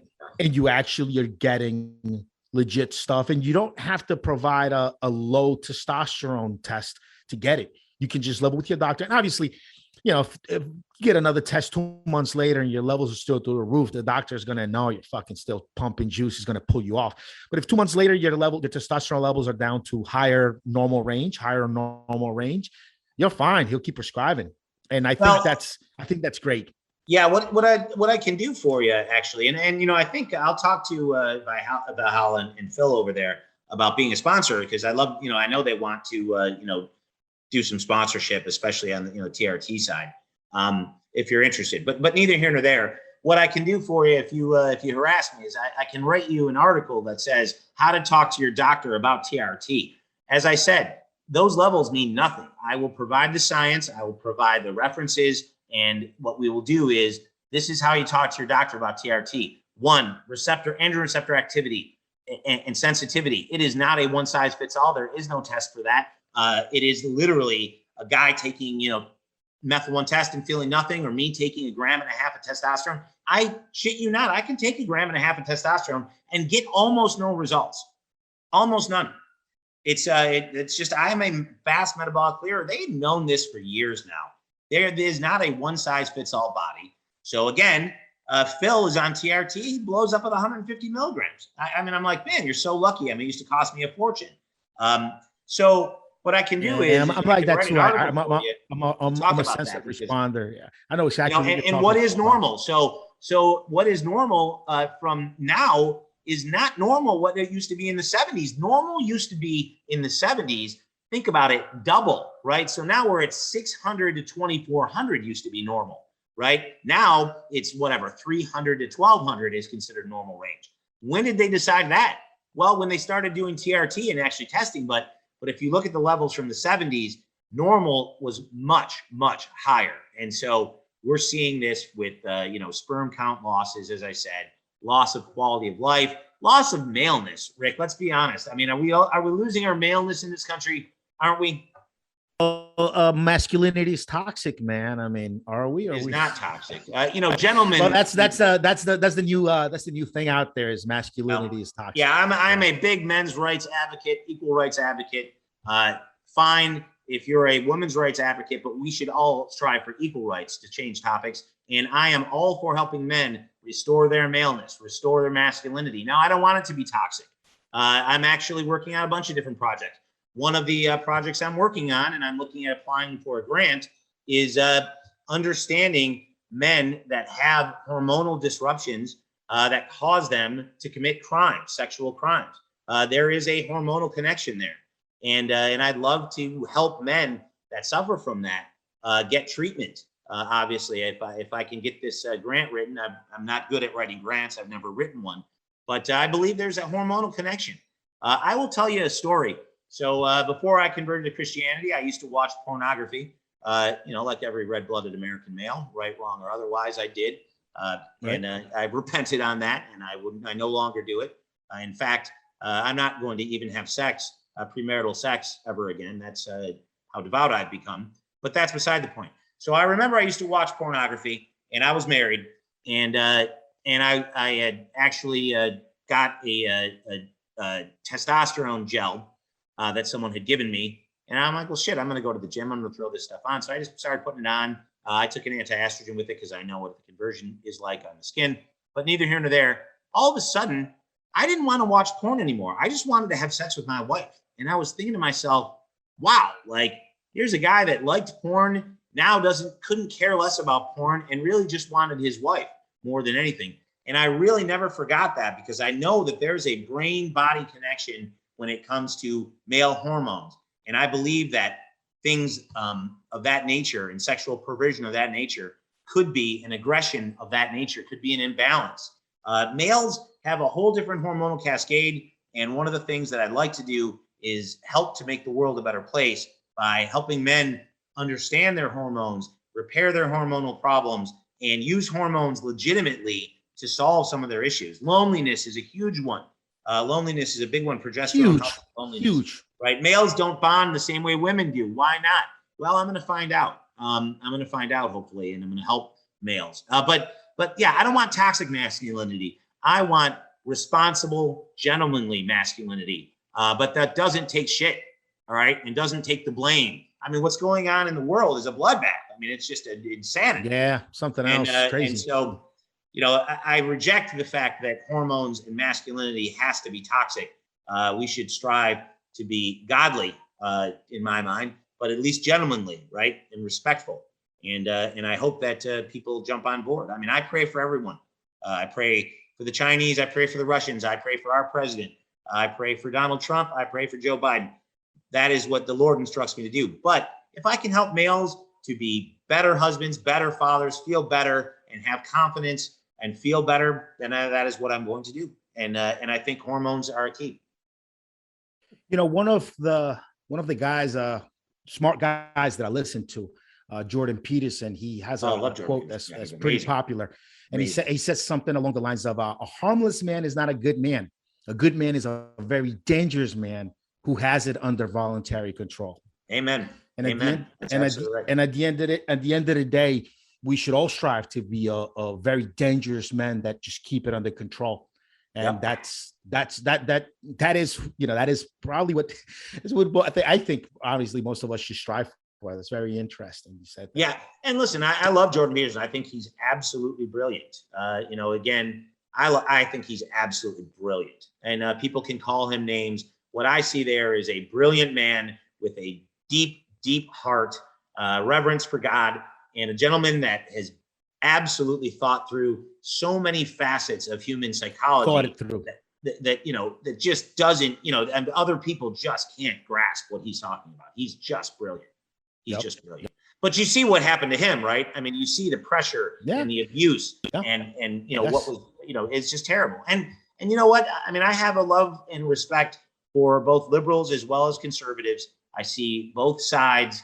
People can say, oh, how can you like Black Lives Matter? Hey, listen, you know what? I believe that people are generally good. I think that those people, let's hope, are trying to do what they believe is right for goodness sake. I also think that the Trump supporters are trying to do the things that are right. And I personally would like, not to get political because I'm not, I'd like to see peace on both sides. But I do understand and empathize with both sides. And let's pray for both of them if you're a Christian, and pray for the enemy is what Jesus Christ said. And, so my point is, I think some masculinity is going to be much needed. And heaven forbid that males go on strike, Rick, because who would change the tires and take out the trash and kill the spiders? You know what? All that stuff is still expected of us. We're still expected to do all the dirty work, right? There was a woman that pulled in the other day when I was coming back from New York, flat tire. I got out and changed it for her because, well, one, I'm a gentleman. But we know that if my tire was flat, no female would be pulling over and changing my tire. Let's just be honest there. That would never happen. And so let's hopefully and getting back of the chemistry of you. Yeah, let's get back to it. Sorry about that. Trying to lead it. It's okay, man. It's good talk. Every dude listening right now understands where we're coming from, man. So this is definitely a good topic for all of our guy listeners. Now, you mentioned some other patents and things you got in the pipeline that you're going to be working on they're going to be real beneficial for men looking to improve their physique and their lifestyle. So run down the line for us. Obviously, you can't get too specific because you're still in the process of protecting some of your intellectual property. Yep. What do you have down the pipeline that guys can look forward to down the road, having that can improve their lifestyle, their physique, everything? Yep, brand new protein, brand new plant-based protein, more anabolic than milk proteins, and just fantastic for you. Tastes great. It's going to be unbelievable. I'm working on getting that. I'll probably license that out depending on what is out there. But really amazing protein source, way better than pea protein, way better than milk-based proteins. And it's going to be clean, and it's going to be good for you, and it's going to be abundant and cheap, relatively cheap, because whey is outrageously expensive. I don't know what's going on with whey prices, but I heard somewhere in $4 to $5 a pound range, which is absurd. So new protein source coming out, and this time I'm going to patent it. So unlike the pea protein, because if I would have patented pea protein, I would be sitting on an island somewhere, and you and I would not be having this podcast. So this time I'm not going to miss it. I've got a new ingredient and process for energy drinks that is going to go head to head with companies that are currently making carbonated energy drinks.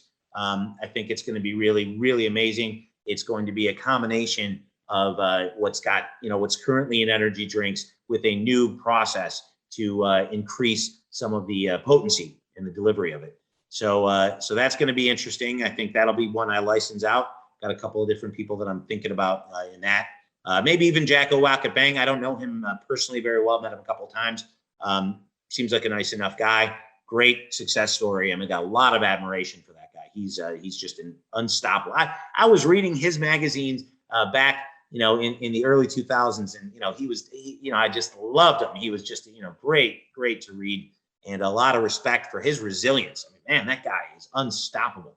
So neither here nor there, but so that's coming out. The number one thing you need to be successful is that resilience. It's not giving up. Yeah, persistence is everything, my friend. The persistence, it gets hard sometimes.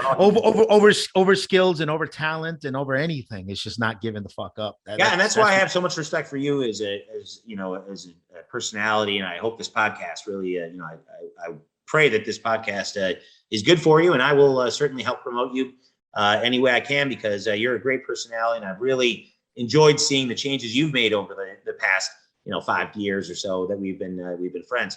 So, congratulations. 2013 is the first time we met in person, and we sat down I remember it was at the MGM Grand during the Olympia. You and I met up. We sat down and we had a coffee, and I can't remember what we drank that day. It was at the MGM Grand. We just had like a short visit, and then we met again at the Mr. Olympia. I believe that was 2013, man. That was quite a while ago. Yeah. Well, time flies. But we've been friends a while, and we've had our ups and downs. But I'm proud to call you a friend, and I'm glad. Same here, my brother. Same here. And let me ask you a little bit about these patents too, because I'm thinking about this now. I know pharmaceutical patents run out after, I don't know, what is it, 20, 30 years or something. How do the patents work when it comes to use patents on some of these naturally occurring ingredients? Same 20 years. So I still got plenty of time on my patents. So the next thing I'm bringing out is a hormone that will super amplify fat loss. It should be phenomenal. I'm really excited about it. I've got to get that IP down. I've also got a couple of ingredients for flavoring and pain loss, pain control. So I'm in the pain management business as well with my infused product. I've just got to get the IP filed. I just brought that product out. I just got to, I have 6 months to bring out the IP for it. So that has got to get filed this week. But that infused is a hell of a product. Some of the products I have is, mass and shred. So, increasing androgen receptor density, which is using sertraline, which no one's done before. And I credit, assisting me with that, Seth Roberts, which was my original biochemist, great guy, still friends to this day. But neither here, he's probably going to. Very known in the industry, that guy. Seth. Yeah, well, he likes, he's been out of it. He doesn't care about it. He's not interested. He probably doesn't even want to be mentioning his name, but that's okay. Great guy. I'm just a great friend. But we've been friends for 20 years now. And so, time does fly. But so I've got that coming out. Let me think. The SEDS, as I said, the SEDS delivery, we're going to have that coming out. A bunch of different plant-based combinations as well to really, help with metabolic processes and aging. The guys at Vitality, Phil and I. Phil is absolutely brilliant. He is a neuroscientist, absolutely brilliant guy. I mean, I'm smart. Phil is every bit as smart as I am, and just a wonderful human being. And so we're developing all sorts of innovative things. But those are the main ones that you're going to see from me. And some other ingredients. I've got a couple of amino acid type ingredients I'm bringing out that'll be innovative. For endurance, a lot of it is for endurance athletes. Not so much bodybuilding because it's kind of played. But there's a whole world of sport. Oh, and the other one is, this one I probably shouldn't tell you, but I'm going to tell you anyway, because there's no way anyone's going to reproduce my research. So I'm working on a formula to prevent concussive damage in children as well as NFL players from, multiple, low force concussions. And so it's going to be a that's interesting that helps prevent concussive damage. It's a pretty complicated process, not tremendously, but pretty complicated. But I'd like to make. So it's a chemical. So it's actually chemistry that prevents damage. You're not developing a new helmet or anything. It's like something you could take, put in your body. Oh, wow, that's incredible. That sounds amazing. Yeah, that's amazing. And I've got a good friend that's got some connections with the NFL. And you know what? I mean, I would more than love to even just, I'd love to make money, of course. I'm coin operated. But if I could prevent children, including, your kid and my kid and every other kid, as well as help reverse the damage that was caused by, NFL players having those multiple concussions, that would be a blessing. And I think that we can do it. I think that the formulation is more than doable for things that are really safe and off the shelf. So, there's a mom safe and let's get rid of Gatorade and get something that's really going to help the children be safe and play sports, right? I mean, because we all love football. So that's a long-term project. That's a long-term. I hate to say it, but that's one of the most interesting things I heard of the podcast. I heard today. That's fucking interesting because brain damage and problems with your mind from playing sports. Professional wrestlers, Chris Benoit. A lot of people, I can't pronounce his last name. That's him, yeah. Chris Benoit. Benoit. Him, or whatever. Yeah. Guys out there, some people said, "Oh, it's steroids, drugs." Yeah, bullshit. I said, "Look, just getting slammed on its fucking head over and over and over again, over and over." Of course, come on, man. In different cities, in different rings. I mean, it will mess with your head, and this is a real problem. My buddies, many college football players that I've dealt with. My good buddy, a good friend of mine, has described it also as you're just in a car crash. Each down, every time they call a play, you slam your head into someone else. Granted, you're wearing a helmet, but this is over and over again, every game in practice, over years, and it does have a cumulative effect on many people. A lot of guys out there messed up from this kind of. It does, and so I've been doing a lot of experimenting. I mean, just recently I induced COPD in myself to see if I could cure it, which I did. By smoking an intensely high amount of cigarettes, and I was able to to eliminate COPD with vitamin D and quercetin, high dose vitamin D and quercetin. Took it away in 20 minutes from like barely being able to breathe, bro. I'm not kidding, barely being able to breathe.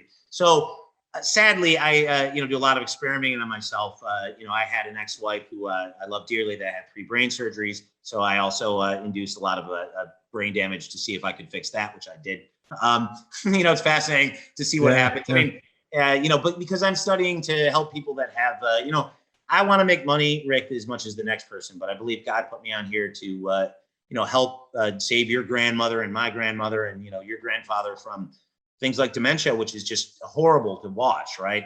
I don't know if you've ever dealt with it, but I'm working on, on helping dementia with nutrition. I believe in pharmaceuticals as well. So don't believe that by any stretch that I am an anti-pharmaceutical person. I believe that they're starting to see the combination of pharmaceuticals as well as natural therapies can be unbelievably powerful. There was just a study released, and I can't remember what it was, but they just did a study on a combination, I believe it was phytosterols, but I can't recall. I'd have to pull it up. But a combination of a prescription drug with a nutrition agent and had these, amazing effects. And so I think that is the future of medicine, is to combine pharmaceuticals. I also am working on a new way of developing homeopathics. I believe in homeopathics. I don't believe in the current process. I don't believe in those little pellets. Water, I've done unbelievable, crazy research on water. Do you know there is a 4th phase of water? It's called solid phase, where that basically they take water at room temperature. They are able to create a solid version of water and then skim that off. It is not ice. It is room temperature solid water. And then they basically pour off the liquid water and they've got this solid chunk of water. It's insane. I mean, the guys that's crazy at room temperature. Yeah, at room temperature. It is a and it's stable at normal pressure. It doesn't have to be pressurized. Anything. Nope, it doesn't have to be pressurized. At atmospheric pressure. Yeah, it's. I've got all the lectures saved. I mean, these guys are brilliant. I mean, they're and the craziest one though. Does it ever occur in nature under any circumstance? Solid water? Is this something that's only being created in the lab? No, it appears to only being created in the lab. I mean, I believe it probably would occur in space, which is what they're probably going to find, is that there's a lot of this solid water, but it's mixed with the ice anyway, so it doesn't much matter. But that's probably how it survives the constant changing of different atmospheres and different pressures within space, is that you're getting a retention because it builds a matrix. It's a long story, but it actually insulates the liquid water. So I'm working on creating, my SEDS formula is going to have a matrix creation as well. Anyway, so what happens is that SEDS basically is self-emulsifying. So it creates like a liposome right within the water. It's cool as shit. Like I said, you take this clear liquid, you drop it in there, and it turns into this cloud, right? And then if you actually combine it with glycerol, it actually micronizes the molecules even further and creates a matrix between the water and the glycerol, and breaks up the molecules. It's just amazing stuff that I'm learning. So, but anyway, so cool things. I mean, I'm gonna have a lot. This is next level shit, bro. This is beyond sports supplements. This is next level. Oh yeah. I'm way beyond sports supplements now. I mean, and metaphysics and learning about all that kind of stuff is really interesting too. I mean, obviously, I've been delving into religion very heavily, and I've little plug for the Lord. Thank you, Lord, for allowing me on this podcast, and may you bless my friend Rick, and in Jesus' name, I hope we all have world peace, and hopefully I can contribute something. I can contribute. Amen. Something. And money is great. Love to be able to help people. That's the bigger goal. And so it's next level shit. I can send you all the stuff you want to look at. Some of it. It's just fascinating stuff. From mathematics to computers. Yeah, please tell me some stuff. I'm always curious about all of this. Love it. So it's so fascinating. I came across a whole theorem. So, I mean, everyone says, oh, you can't prove God, right? So how do you prove God? I mean, I talk to atheists all the time, and, God bless them as well. But what you don't realize is math is not provable either. There are theorems within math that they cannot prove. They can't prove are true.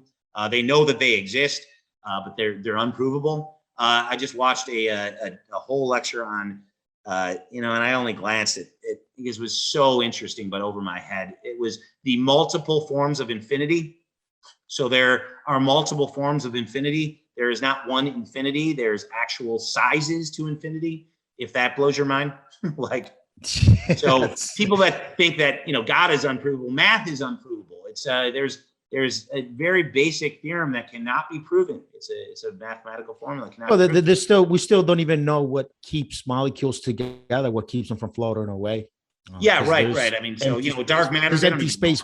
Yeah, they don't even know. It's just empty space within solids, and we don't know how it stays together. So and there's one that electron flow, and so electrons, they used to think that it spins in an orbit, and now they're like, that's not true. I love that when everyone's like, oh, we've already, they would have already thought of that.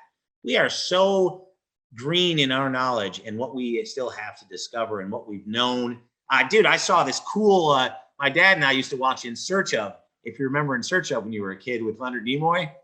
And that show was fascinating, bro. And it had everything on there. But they had this one episode about plants, plant energy, how plants feel human emotions, grow based on, human emotions, different sound waves, all kinds of things.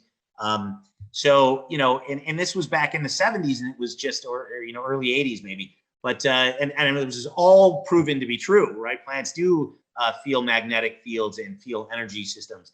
And they do respond to music, and they do grow differently based on different stimuli. And that was one of my science projects in junior high school. I put in parts of my house plants that had ongoing music, same kind of plants, same kind of environment, and depending on the music, they grew differently. That's funny. And I'd seen that in some science show on TV somewhere. And I figure, all right, the science fair is coming up. Let me try it out, and it actually fucking worked. Yeah, the different music make the plants vastly different. I mean, it was like a classic. I had classical music, and then I had Metallica's Black Album. So I had like Beethoven on one, Metallica's Black Album, and it was just and they grew differently. It was amazing just to even be able to reproduce that in my home.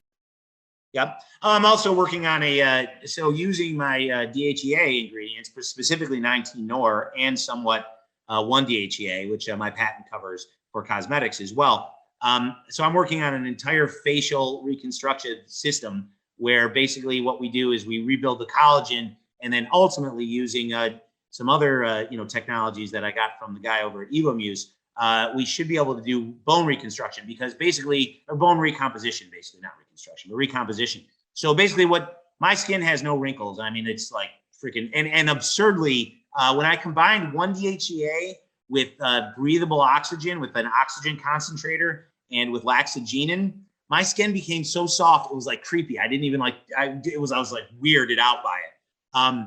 But anyway, so using my 19-DHEA, 1-DHEA, some plant extracts, an entire process I'm developing to reverse aging. But the only thing that is a problem with that is there's two different ways that we recognize aging. We recognize aging by our wrinkles, right, and our cellular matrix falling apart, right, our collagen matrix. But secondarily, it's the bone changes, the shape of the bone changes, the angles and the facial structure actually changes. And that's how the young 19-year-old girls don't think I'm cute anymore. So what I'm able to do over time with combining all these different processes, when I combine it with the guys' technology at EvoMuse, Matt, who's absolutely brilliant, by the way.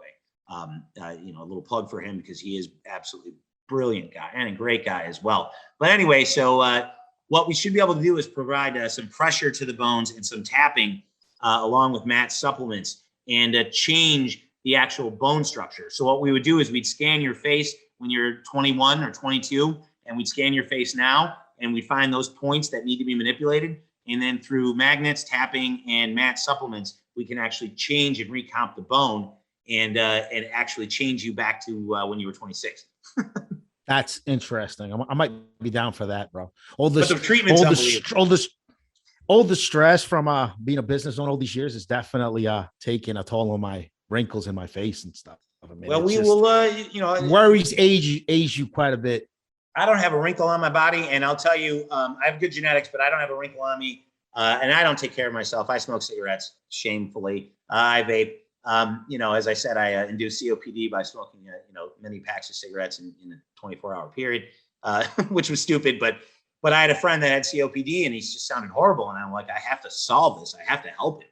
And, just doing some research, quercetin and high doses of vitamin D will take care of it. I mean, he was, just walking, and I'm like, oh my God, my friend, let me help you. Anyway. Neither here nor there. So that's what I recommended for him to help with his COPD. He was a Vietnam vet, or is a Vietnam vet, and obviously Agent Orange and all the other whatever they did over there caused him to have massive lung damage.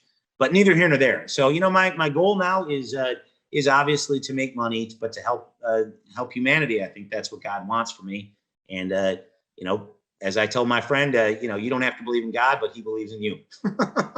So that is true. That is true. So it's been a blessing in my life. I hope to do good. I hope to make money so I can teach other wealthy people that greed and just exploitation of anyone, women, children, animals, isn't a good thing. And hopefully we can have some greater peace. I don't think that not to get too religious, but I don't think that we need to build a utopia and it's going to be, perfect and there's not going to be any, hardships. But not like this anymore, Rick. Don't you think? Not like this. This is just out of control. I think very, very early on in my life, I made a decision when I was a young man and just starting off, getting to make my own money. And I decided I was just never going to profit from pain. And along the way, I ran across a lot of people that had no problem profiting from pain. Everything from the mortgage crisis. A lot of guys knew what they were doing when they were giving out these mortgages, to people who know what they're selling, products or things that they're providing, services are damaging to people. And I think even whether you believe in God or not, whatever your values are, I think just making sure to never profit from pain is probably one thing we all should aspire to. Amen. Absolutely. God bless you for that, my friend. And I support you 100% in that. So whether you believe in my God or you don't, as the listeners, that's irrelevant to me to a certain extent. I mean, I would love for you to believe in God and Jesus. But if you don't, and I'm a different type of Christian, by the way, I'm not judgmental. We are not supposed to judge. And I don't like preachers that run around fear-based Christianity. They know their arrogance. They're speaking for God. Well, Rick, you're going to go to hell because. Now they can warn you. There's nothing wrong with warning you. I mean, I listened to scripture today a sermon today about the evils of the sexual immorality, right? And as I said, I've sworn off premarital sex, which, I'm human, kind of sucks, but it is what it is. And I made that decision. But my point is that, Christians that believe that they know and can speak for God and can say if you're burning in hell or not is bullshit, one. And I don't believe in that. I think that they're just as immoral as the person that they're condemning. We're not supposed to do that. Jesus does not talk to us about doing those things. And whether a person believes in Christianity or doesn't is irrelevant to me. I do say one thing, though, is just give me one thing that Jesus commanded or asked that you disagree with. If you can find me one that you don't agree with, then fine. We can concede a point. But whether you believe any of the Bible or not, or the listener believes, or anyone believes, Jesus's commands are a good way to live. I mean, certainly better than make profiting off pain and profiting off misery, right? That's just it's not the way to live. And it's hurting everybody. And I did this amazing research on narcissism, which you and I have talked about in the past. But what they found is that, well, two interesting things. You want to hear the coolest, craziest things that I found. But what they found is there's a TED Talk and also a self-styled narcissist, Sam Valkin, his name is. He's fascinating guy. He's a narcissist. He gives lectures. And anyway, but what they both found is that 95% of the people are willing to lie, cheat, and steal, even if it's small things like a pencil, a pen, or whatever, and that leads to larger things. Not for everyone, but for a certain segment. And I was like, wow, that's fascinating, 95%. So, as you know, I'm single. So I'm like, well, no wonder why I'm struggling to find a woman that I can connect with, because I like to consider myself part of the 5% and live, decently even prior to being a Christian. But my point is that then I came across this TED Talk, and this guy's like, the love, truth, and justice hormone. And he talks about Dan Ariely, the statistician from MIT, finding that 95% of the people are going to lie, cheat, and steal. And that oxytocin, he did experiments with oxytocin. By increasing oxytocin, people become less selfish, less dishonest, and more loving and more trustworthy. And so maybe one day we will, give people treatment with oxytocin to help some of this mess, because it's a mess, right? I mean, so anyway, oxytocin surges in the brain when women are breastfeeding, and also when we have orgasms. Is one of the reasons men will profess love during or immediately after the orgasms, because the high levels of oxytocin, it helps pair bonding, it helps couples bond, it helps people bond, it helps babies and mothers bond. Oxytocin is a very, very, very interesting hormone. Yeah, fascinating. And so I've also done research. It's funny you mentioned that. I haven't really discussed this with much of anyone, but I'm going to do on the podcast today. Actually, I purposely decided to go through a period of celibacy myself. Good for you. And and the reason is because I'm in a rebuilding stage in my career, rebuilding stage in my business. And I realized that you really, as the old saying goes, you have to kiss a lot of frogs to find the princess. And so I realized, like, man, I don't have any fucking time to be kissing frogs right now. I really don't. I already kissed them, aren't you? Yeah, I don't have any fucking time right now. I've had more gorgeous women, gorgeous women than most men out there will ever dream about. And yeah, you and me, said, for a couple ugly guys like ourselves, we've done all right. Figure that shit out, right? So I said, you know what? I'm just not going to pay attention. No numbers, no phone calls, no dates, none of this shit. I'm really going to rebuild my business, rebuild myself, rebuild everything that I'm doing. And then when things are good, I'll think about letting somebody else in my life. But right now, it does nothing but cause distractions and weird feelings to bring people into your life. I also didn't feel like frequenting some of the casual maybe hookups that I had available. I realized that I wasn't being appreciated in those situations. So I said, you know what? Celibacy. Fuck it. I'm not even going to think about it. Celibacy. and we're going to concentrate on rebuilding my whole world. That's very interesting that you said that, because it definitely, I think for a lot of guys out there, stop thinking with your dick long enough, you can actually accomplish some incredible things. Yep. And that's not a problem that every man has, but a lot of dudes, a lot of us, most guys, let's be honest. Most of us, yeah, we think we're a fucking dick. If you stop thinking with your dick long enough to create, you can create something incredible. You stop thinking with your dick long enough. And here's the deal. So what I don't miss the sex anymore, quite frankly. I mean, anyway, we don't have to discuss my sordid past, but one, we both know that there's always a currency involved, whether you're paying for it directly, if a person gets a hooker or he's buying a $25,000 engagement ring, you're still paying for sex, right? Or buying a $300 dinner or whatever it is, right? Or even going so far as to, pay the phone bill and only women, kids, and dogs get unconditional love. Men get love with the condition that we can provide something. Yep, we gotta buy it. We gotta buy it, don't we? Well, and so what I've been doing is that obviously not a homosexual, but I've been trying to love my brothers as humans, but men need to, and I believe a lot of it is hormonal. We get lonely. We don't do fun things together. We don't go out. When women, they lose their partner or they go through a divorce, they're going out for dinner. Men are only going out to hunt for chicks, right? Or a football game. That's the only two times you have men doing anything together. And it's very destructive. And so I've been, being kind. There's a gentleman in the complex here that cuts, trims the bushes and all that stuff. And he's going through a rough time with his wife. And you know what, man, the guy's so freaking broke and, and doing what he can to provide for him and his kids that he's like, man, sometimes I don't eat. So, you know what, I'll go and buy him lunch and bring it to him and bring him some drinks and stuff like that. And I'm not looking for, any kind of applause. I'm just saying that we should all be doing that for other men and showing each other a little bit more kindness and not, competing, right? Finding someone near you in your vicinity that you can identify that could use help, that could use some words, that could use a meal, and really just doing it. That's the best way to go about it. I tell people a lot of older folks are abandoned by their kids. Might be your next door neighbor, might be the old guy down the street. Go become friends with that guy, the old guy down the street. Go have a talk with him about his time and make that one of your friends. And that'll make a huge difference in the world, to just befriend an older guy that's been abandoned by their children, which it happens quite a bit. I do spend a lot of time at the local VFW here. But I got another funny story. I mean, I'm not sharing these stories for any sort of praise.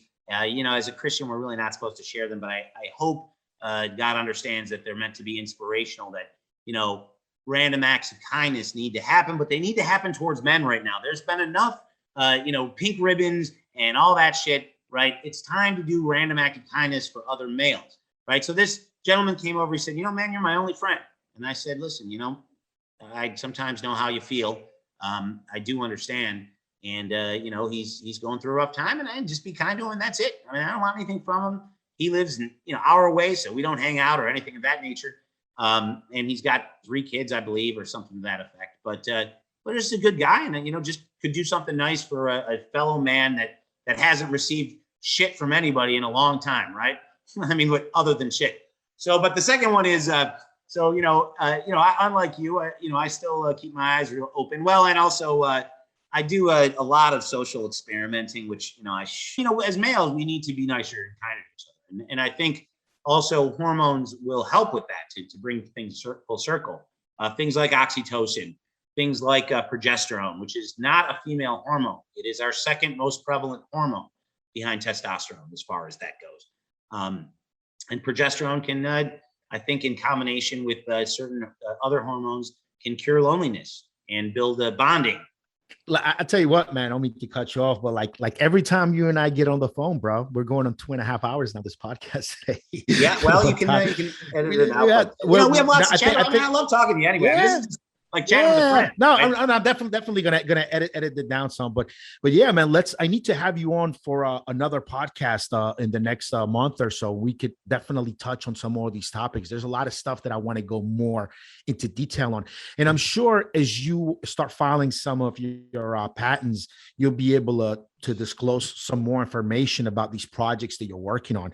I definitely want to have you on and follow it up so that we can so that we can introduce it to people. There's definitely guys that listen to the podcast that are always looking for that new thing, that new compound, looking for that new chemistry that's going to really improve their lifestyle. And it sounds like you have some very interesting things in the works that all these guys are going to want to know about and want to run out and acquire. So I'm definitely going to have you in for another podcast.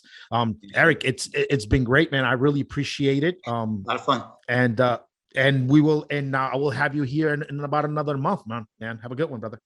Hey, have a good day, guys. Have a good day, Eric. Thank you for coming out today, brother. Yeah, thank you, my friend, and God bless you.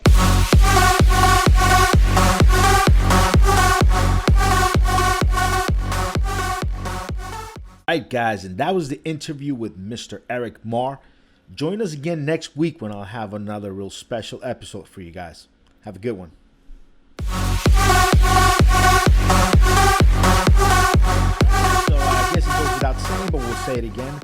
We're not doctors. Do not take anything we say as medical advice. You got to check with your own doctor before you use any drugs or supplements or anything. And none of the statements we made today have been evaluated by the Food and Drug Administration. So do not take any of these statements as if they were approved statements. So we're just kind of shooting the shit about supplements and compounds and stuff. It's all for entertainment purposes, guys. So there's your warning.